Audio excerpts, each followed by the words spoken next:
Hi friends, welcome back to my channel. ఈరోజు recipe వచ్చేసి caramel bread pudding అండి.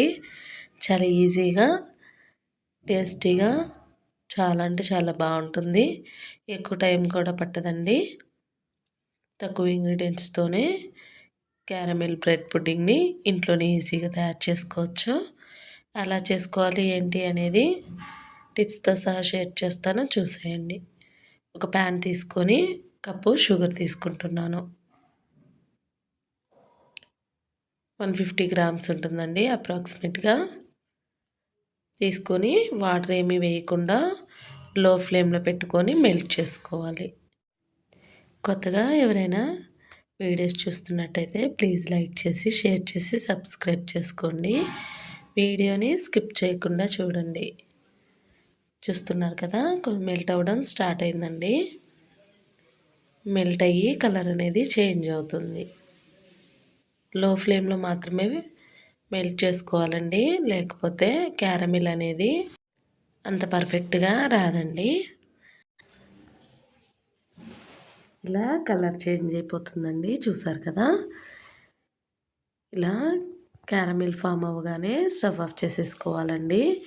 మరీ ఎక్కువగా కుక్ చేసుకుంటే డార్క్గా అవుతుంది.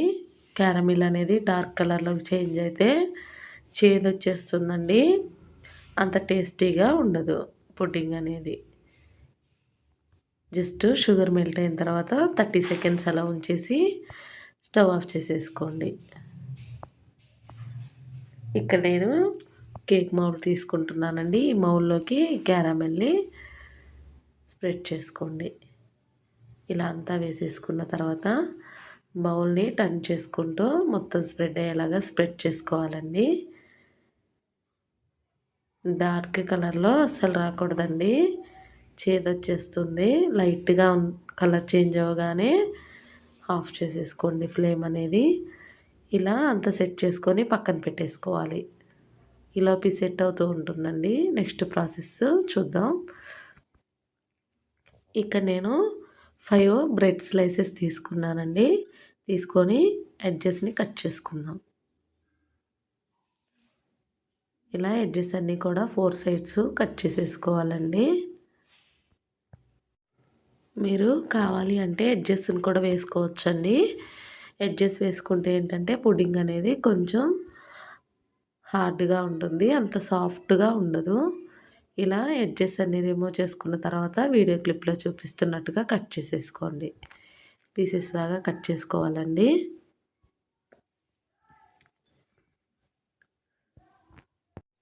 ఇలా కట్ చేసుకున్న బ్రెడ్ పీసెస్ని మిక్సీ జార్లోకి యాడ్ చేసేసుకోండి. ఇలా మొత్తం మిక్సీ జార్లోకి యాడ్ చేసుకోవాలండి. యాడ్ చేసుకున్న తర్వాత 5 స్లైసెస్ బ్రెడ్ తీసుకున్నాం కదండి, దానికి 2 ఎగ్స్ అయితే సరిపోతాయి. 2 ఎగ్స్ తీసుకుంటున్నాను. ఎగ్స్ కూడా మిక్సీ జార్లో యాడ్ చేసేసుకోండి. నెక్స్ట్ 2 to 3 స్పూన్స్ షుగర్ కూడా యాడ్ చేసుకోవాలండి. ఇందులో వెనిలా ఎసెన్స్ వేసుకుంటున్నాను. 1/2 teaspoon vanilla essence add చేసుకోండి. వెనిలా ఎసెన్స్ వేస్తే మనం ఎగ్ స్మెల్ లేకుండా చాలా బాగుంటుందండి పుడ్డింగ్ అనేది. 1/2 టీ స్పూన్ వరకు వేసేసుకోండి. నెక్స్ట్ 200 ml మిల్క్ వేసుకుంటున్నాను. ఇలా మొత్తం యాడ్ చేసుకున్న తర్వాత మిక్సీ వేసేసుకోవాలండి. ఇలా ఉంటుందండి కన్సిస్టెన్సీ అనేది. క్యారమిల్ స్ప్రెడ్ చేసి పక్కన పెట్టేసుకున్నాం కదా, అందులోకే ఇదంతా కూడా యాడ్ చేసేసుకోండి.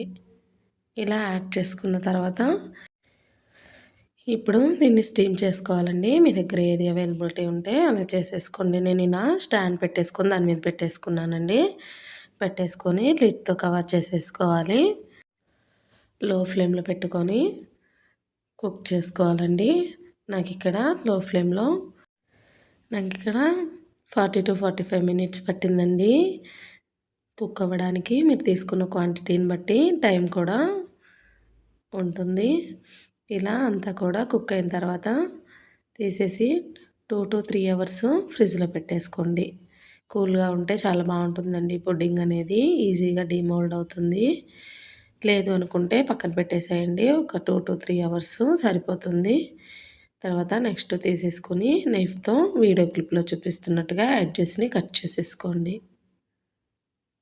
ఇలా ఎడ్జెస్ని కట్ చేసుకున్న తర్వాత ఒక ప్లేట్ తీసుకొని డీమోల్డ్ చేసేసుకోవడమేనండి. ఈజీగా వచ్చేస్తుంది. 1 to 2 టైమ్స్ ట్యాప్ చేసేయండి. చూసారు కదా, ఎంతో ఈజీగా టేస్టీగా ఉండే బ్రెడ్ పుడ్డింగ్ అనేది రెడీ అయిపోయింది. ఈజీగా ఇంట్లో ఉన్న వాటితోనే ఈ క్యారమిల్ బ్రెడ్ పుడ్డింగ్ అనేది తయారు చేసుకోవచ్చండి. సాఫ్ట్గా చాలా అంటే చాలా బాగుంటుందండి. పిల్లలు కూడా చాలా ఇష్టంగా తింటారు. మీకు కూడా ఈ రెసిపీ నచ్చినట్లయితే మీరు ట్రై చేసి మీకు ఎలా వచ్చింది అనేది నాకు కామెంట్స్లో తెలియజేయండి. Thank you for watching. Please subscribe.